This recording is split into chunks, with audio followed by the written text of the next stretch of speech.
Hello guys, welcome back to my YouTube channel. मेरा नाम है मिहिर और आप सबका स्वागत है मेरे यूट्यूब चैनल अग्रवाल मिहिर में। और आज हम पढ़ने वाले हैं नर्सिंग रिसर्च और हमारा आज का टॉपिक है एविडेंस बेस्ड नर्सिंग।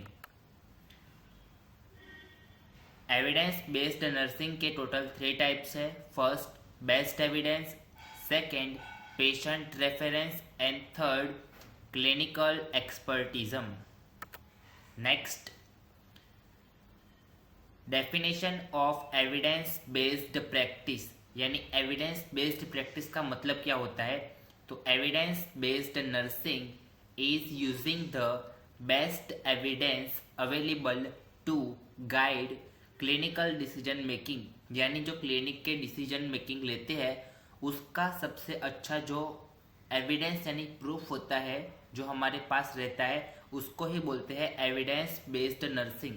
अब बात करूं मैं सेकेंड डेफिनेशन की, जो कि इसका मतलब है it is a type of evidence based practice in nursing that involve identifying solid research finding and the implement them in nursing practice to increase the quality of patient care। यानी evidence based practice की जो second definition है उसका मतलब है कि जो nursing practice के दौरान जो क्वालिटी होती है उसको पेशेंट की क्वालिटी को इंक्रीज किया जाता है। एंड जो नर्सिंग जो होते हैं मतलब जो नर्सिस होते हैं वो इन्वॉल्व होते हैं सॉलिड रिसर्च जो ढूंढते हैं उसका आइडेंटिफिकेशन डेटा और उसका इम्प्लीमेंट किस में करते हैं तो नर्सिंग प्रैक्टिस में करते हैं, जिसमें उनका मेन काम होता है जो कि पेशेंट की क्वालिटी को इंक्रीज करना। Okay, next. अब purpose of evidence based practice, यानी जो पर्पस होते हैं यानी सिद्धांत होते हैं एविडेंस बेस्ड प्रैक्टिस के, उसमें कौन से पॉइंट आते हैं। सो फर्स्ट पॉइंट है for based clinical practice evidence, यानी क्लिनिक में जो प्रैक्टिकल एविडेंस होते हैं वो रखना। सेकेंड, क्लिनिकल डिसीजन मेकिंग, यानी क्लिनिक में जो भी डिसीजन लेते हैं उसका एविडेंस रखना। थर्ड, इंक्रीज पेशेंट बेनिफिट, यानी जब भी हम कोई भी एविडेंस अपने पास रखते हैं तो वो पेशेंट के बेनिफिट में होना चाहिए। नेक्स्ट, हाई क्वालिटी केयर, यानी हाई क्वालिटी केयर। ओके, इसका मतलब तो वही होता है high quality care. Next, each client is getting best possible services, यानी जो भी क्लाइंट जो भी पेशेंट होते हैं उसको बेस्ट हो सके उतनी अच्छी सर्विसेज प्रोवाइड करना। नेक्स्ट, साथ में कंटिन्यू ही है reduce the variation of nursing care, यानी जो भी नर्सिंग के जो भी वेरिएशन होते हैं वो बदलते रखने चाहिए। नेक्स्ट, बेस्ट क्लिनिकल जजमेंट, यानी क्लिनिकल के जजमेंट अच्छे होने चाहिए। नेक्स्ट, बेटर हेल्थ आउटकम, अच्छी सर्विस अच्छी हेल्थ की नॉलेज देना।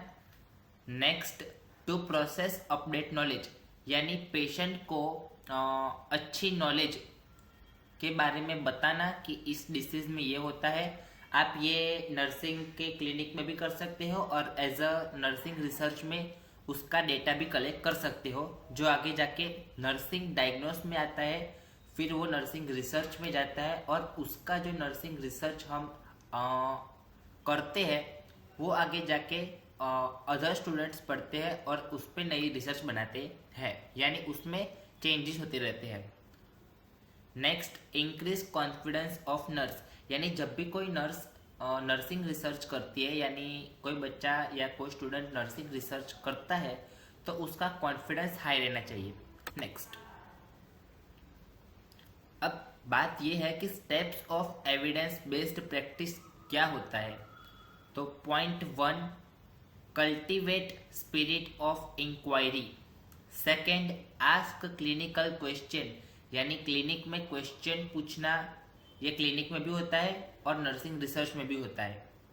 Third, search and collect relevant evidence, यानी इंफॉर्मेशन निकालना और इंफॉर्मेशन कलेक्ट करना for purpose of evidence proof के लिए और साथ ही में नर्सिंग रिसर्च के लिए भी। Next, critical apprise the evidence, यानी क्रिटिकल कंडीशन में भी हमें प्रूफ निकालने पड़ते हैं एविडेंस जो कि नर्सिंग रिसर्च में काम आते हैं। नेक्स्ट, इंटीग्रेट द एविडेंस, यानी माहिती जो होती है, प्रूफ जो होते हैं, हमें इंटीग्रेट में भी निकालने पड़ते हैं। नेक्स्ट क्या है, इवैल्यूएशन आउटकम, जब हम रिसर्च पूरी करते हैं तो उसके बाद क्या नतीजा मिलता है उसको इवैल्यूएशन आउटकम कहते हैं। एंड लास्ट है डिसइमिनेट आउटकम, ये भी एक स्टेज है या स्टेप बोल सकते हो आप, जो कि लास्ट स्टेप है। नेक्स्ट, अब है steps of evidence based practice, यानी एविडेंस बेस्ड प्रैक्टिस के जो भी मेन स्टेप्स होते हैं वो ये रहे। First, evidence from systemic reviews, यानी जब भी सिस्टम के अनुसार हम चलते हैं तो उसके रिव्यूज पढ़ते हैं, वो एविडेंस का फर्स्ट स्टेज है। Second, evidence from well design, यानी जब भी हम नर्सिंग रिसर्च करते हैं तो उसका जो स्ट्रक्चर होता है, जो मैंने पहले पढ़ाया था, वो जो डिजाइनड होता है वो एक एविडेंस का वेल स्ट्रक्चर्ड है। Third, evidence from cohort study, evidence यानी हम जब भी नर्सिंग रिसर्च करते हैं तो उसके बारे में डेटा निकालना और उस पर स्टडी करना मोस्ट इम्पॉर्टेंट है। Next, evidence from case control study, यानी जब भी हम केस स्टडी करते हैं या केस कंट्रोल करते हैं तो उसकी भी इंफॉर्मेशन और उसकी भी स्टडी करनी जरूरी है।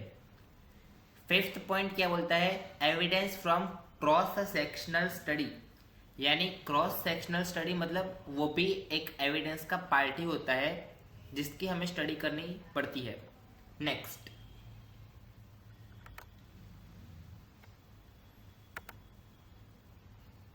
अब है एविडेंस फ्रॉम केस स्टडी, जब भी हम क्लिनिक में काम करते थे हम एक केस स्टडी बनाते थे जब भी हम क्लिनिकल फाइल रेडी करते थे तब। तो जो हम केस स्टडी करते थे जिसमें पेशेंट का ओवरऑल डेटा होता है, डायग्नोस से लेकर आइडेंटिफिकेशन, फिर family data, history collection, personal data, वैसे ही यहाँ पर भी हमें पेशेंट के डेटा के साथ साथ प्रूफ निकालने पड़ते हैं जिससे हम नर्सिंग रिसर्च कर सके। ये सिर्फ नॉट ओनली किसी पर्टिकुलर पर्सन का होता है, बल्कि जिस ग्रुप के स्टूडेंट या जिस ग्रुप के बच्चे पर हम रिसर्च कर रहे हैं उनके ऊपर भी रहता है। Next, evidence from expert opinion, यानी जब भी हम नर्सिंग रिसर्च का एविडेंस निकालते हैं हमारे साथ एक एक्सपर्ट ऑप्शन होना चाहिए जो हमें गाइड कर सके कि यहाँ पर ये आएगा और ये इस ग्रुप के बच्चों के लिए है, यहाँ पे ये करना होता है, वगैरह वगैरह। नेक्स्ट, अब हमने इतना पढ़ा है तो एविडेंस बेस्ड प्रैक्टिस जब हम नर्सिंग रिसर्च करते हैं तो उसमें कौन कौन से बैरियर आते हैं वो पढ़ते हैं। सो फर्स्ट क्या है, lack of value for research in practice, यानी जब भी हम नर्सिंग रिसर्च करते हैं उस दौरान लैक ऑफ वैल्यू होती है, मतलब इंफॉर्मेशन कम मिलना, ये एक बड़ा बैरियर है। Second, difficulty in changing practice, यानी जब भी हम नर्सिंग रिसर्च की प्रैक्टिस करते हैं तो डिफ़िकल्टीज आती है। Third, lack of administrative support, यानी जब भी हम नर्सिंग रिसर्च करते हैं तो एविडेंस निकालने के लिए हम जब भी किसी से मदद मांगते हैं तो किसी से सपोर्ट नहीं मिलता, वो एक बड़ा बैरियर है। Fourth, lack of knowledge mentor, अगर आपके पास नॉलेज नहीं है या फिर आपके पास कोई टीचर नहीं है तो वो भी एक बड़ा बैरियर बन सकता है। Next, insufficient time to conduct research, अगर आपको नर्सिंग रिसर्च के दौरान जब भी एविडेंस यानी आप प्रूफ निकालते हो प्रैक्टिकल में तब आपके पास टाइम इनसफिशिएंट टाइम हो, मतलब कम समय हो, तो ये एक कम टाइम भी एक बड़ा फैक्टर बन सकता है बैरियर का। Next, lack of education about research progress, यानी रिसर्च प्रोग्रेस के दौरान अगर आपके पास एजुकेशन यानी नॉलेज कम है तो वो भी एक बड़ा बैरियर है। उसके बाद no time on the job to read research, यानी हम जब रिसर्च करते हैं तो उसको पढ़ने का या जॉब के टाइम पर देखने का टाइम न मिलना, वो भी एक बड़ा बैरियर है। उसके बाद कॉम्प्लेक्सिटी ऑन रिसर्च रिपोर्ट, यानी जब भी हम रिसर्च रिपोर्ट बनाते हैं उसकी कॉम्प्लेक्सिटी को देखा जाता है। Next, feeling overwhelming by the process. So आज के लिए सिर्फ इतना ही। आज हमने क्या पढ़ा? आज हमने पढ़ा है एविडेंस बेस्ड प्रैक्टिस। ये 5 मार्क्स का मोस्ट टाइम भी क्वेश्चन है और इसमें हमने क्या क्या पढ़ा वो एक बार आपको मैं पूरा लिखा देता हूँ। तो पहले हमने इसमें आज पढ़ा definition of evidence based practice. Definition के बाद हमने पढ़ा पर्पस यानी सिद्धांत। उसके बाद हमने ट्राई किया है स्टेप्स, यानी स्टेप्स कौन से होते हैं एविडेंस बेस्ड प्रैक्टिस के। उसके बाद हमने पढ़ा है steps of evidence based practice जो एक पर्टिकुलर टॉपिक का है। उसके बाद हमने पढ़ा है बैरियर्स, और बैरियर्स के बाद हमने पढ़ा है बस बैरियर्स तक ही, इतना भी ठीक है। तो आज के लिए सिर्फ इतना ही। आज के वीडियो से आप कुछ भी नया सीखे हो तो thanks for watching. Don't forget to subscribe my YouTube channel, hit the bell icon and मिलते हैं नेक्स्ट वीडियो में। तब तक के लिए good bye, tata and take care.